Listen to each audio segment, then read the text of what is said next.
Dans 2 Rois, chapitre 3, verset 12, toujours dans la Bible, à l'âge de 50 ans du visible, mais c'est ce qu'on appelle Élie, le Tishbi dans les Bibles classiques, mais son nom, ce n'est pas Élie le Tishbi. Son nom, c'est Élie dans les Bibles classiques, Elia, Elohim ou Elahu. Il était de la ville de Tishbit, dans d'autres versions de Tishbé. Élie monta ainsi c'est-à-dire dans le grand, c'est-à-dire dans le non visible, où résident les esprits supérieurs, mais il n'entra point dans le grand tour. Donc Élie, à l'âge de 50 ans, a quitté le visible, parce qu'il avait fini son ministère. Parce que quelqu'un comme Élie, on ne le trouvait pas plein comme lui. Donc, en ce moment, au temps de Joksabé, ils ont reconnu que Joksabé était à peu près, on va dire, pas à peu près, était de la même envergure que mais. Mais il dit, tu n'as pas encore tes 50 ans, comment se fait-il que tu as vu Abraham? C'est pour ça que Joksabé maintenant va révéler quelque chose. Il va révéler quelque chose que les chrétiens eux-mêmes actuellement ne comprennent pas. Koudoumané 29, 41 à 42. Vraiment, je vous l'assure, leur répondit Joksabé, avant que le patriarche Sango ne soit venu à l'existence, en gros, ne soit né, moi je suis. Moi je suis. Ça veut dire quoi? Avant même que Loba ne crée toute chose par la manifestation de sa volonté, Joksabé avait déjà vu Sango. Il n'a pas besoin que Sango soit dans le grand temps des choses pour pouvoir le voir. C'est ce qu'on appelle le mystère de la préscience. Et ce qu'on sait, le mystère de la préscience, il avait vu Sango déjà. Il avait vu déjà tout avant de se manifester dans le plan visible. Mais c'est une notion que ces personnes ne pouvaient capter, ne pouvaient pénétrer, ne pouvaient concevoir. C'est ça qu'il dit ici, Tété, virgule, le deuxième et moi sommes indivisibles et ne faisons qu'un.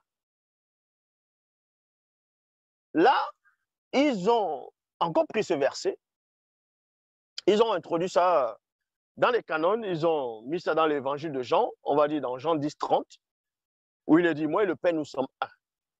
Et maintenant, les chrétiens disent, ah, vous voyez, Jésus a dit, lui et le Père, ils sont un. C'est-à-dire que s'ils sont un, c'est une seule même personne. Non, mais sérieux, si vous ne savez pas lire le français, vous retournez à l'école. On va vous apprendre à lire, on va vous apprendre à parler, à vous exprimer. Premièrement, quand il est dit dans Jean 10, 30 que moi et le Père, nous sommes un, ça ne veut pas dire que Jésus est Dieu lui-même.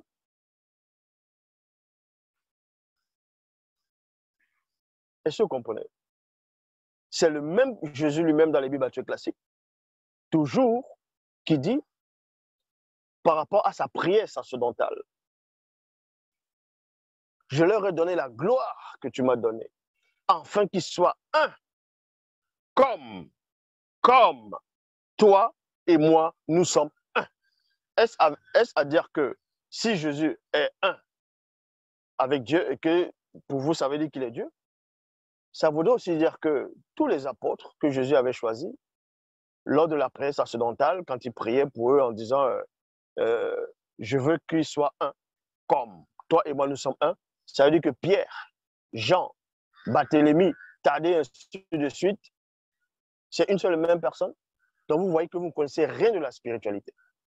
Quand on ne sait pas, on s'assoit, on se laisse enseigner. Il n'y a qu'une seule vérité. C'est ce qui est en face de vous. En dehors de ce qui est en face de vous, c'est le mensonge, la négation, la mort spirituelle.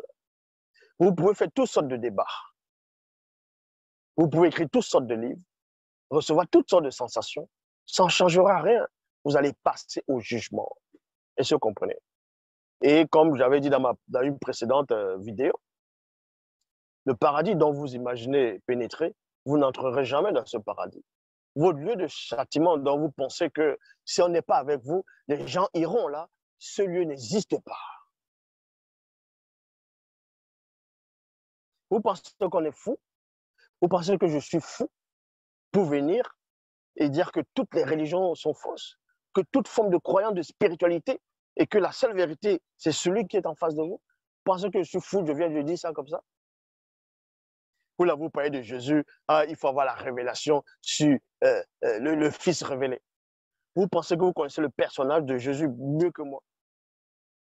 Vous pensez que vous connaissez la spiritualité mieux que moi? Les Écritures mieux que moi? Vous dites Jésus, vous savez qui est Jésus? Vous savez qui est derrière ce personnage-là? Vous ne connaissez même pas l'histoire de la géographie. Vous venez parler, vous dites que le peuple de Dieu est là-bas en train de faire la guerre actuellement, que le peuple de Dieu, le pays de Jésus est en guerre. Vous ne connaissez même pas l'histoire, la géographie. Dans le plan visible, vous voulez parler de la spiritualité. Non, mais réveillez-vous. La seule source, la rédemption, la vérité est en face de vous. Il n'y a pas de vérité ailleurs. C'est ici. Donc, tous vos débats ne servent à rien. Vous allez beau prier, chanter, pleurer, faire de jeûnes, les aumônes. Ça ne servira à rien.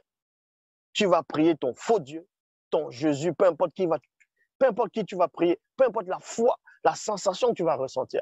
Tu vas pleurer, mettre le genou au sol, verser les larmes. La morve va couler. Ça ne servira à rien. Ta prière n'est là uniquement pour alimenter les démons religieux de haut rang. Est-ce que vous comprenez?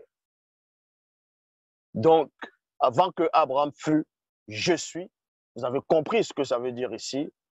Ça ne veut pas dire que dans Genèse, dans Exode 3, 14 et dans Jean 8, 58, dans les Bibles actuelles classiques, que les deux êtres qui parlaient, c'était une seule et même personne. Ce n'est pas ce que ça veut dire. Vous ne comprenez rien dans le français. Vous ne comprenez rien dans la conjugaison. Vous ne savez rien du tout dans la spiritualité. Pour finir, dans Nombre 23, 19, dans les Bibles actuelles classiques, vous pouvez vous regarder dans n'importe quelle version. Il est dit, c'est qui? Par Balaam. Dieu n'est point homme pour mentir, ni fils d'Adam, en fonction des versions, pour se repentir. Mais on sait que Dieu s'est repenti dans Genèse 6, 6. Il fut affligé dans son cœur. Dieu se repentit d'avoir créé l'homme. Il fut affligé dans son cœur. Donc Dieu, il a un cœur, il est affligé. Vous tapez le mot, la définition du mot affligé, vous allez voir ce que ça veut dire. Vous voulez parler de la spiritualité, des pauvres arrivistes, des tintins.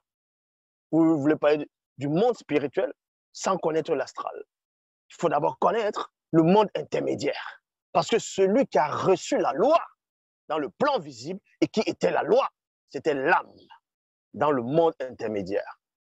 Et vous voulez parler du monde où il est issu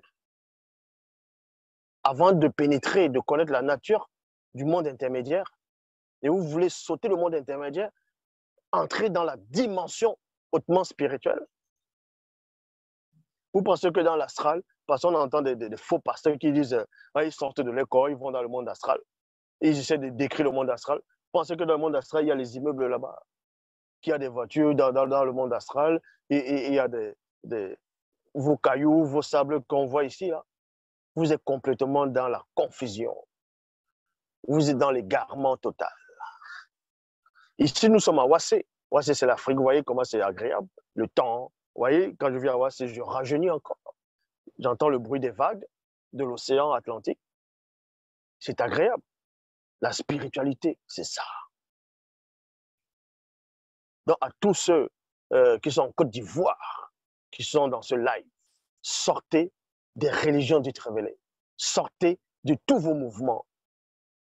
La spiritualité est une question de race. La spiritualité pure est ce que j'apporte.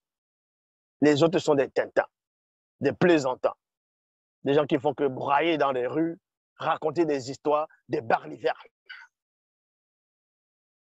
Ils ne connaissent même pas la géographie, l'histoire du monde. Comment le monde a été créé avec une telle précision. Ils veulent vous parler du monde spirituel. L'Oba, l'unique créateur, s'est encore glorifié.